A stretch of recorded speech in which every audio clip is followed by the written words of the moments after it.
sa lupa'y para akong inaalon at nalulunod sa batikos ng mundo, sa kung ano lamang ang kaya ko.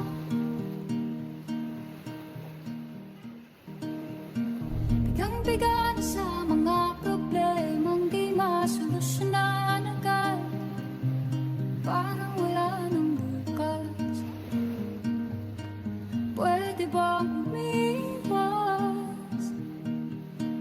Hinahanap ang sarili, ngunit di nakakayanan sa ikaw na dinadaanan ko. Saan na to patungo?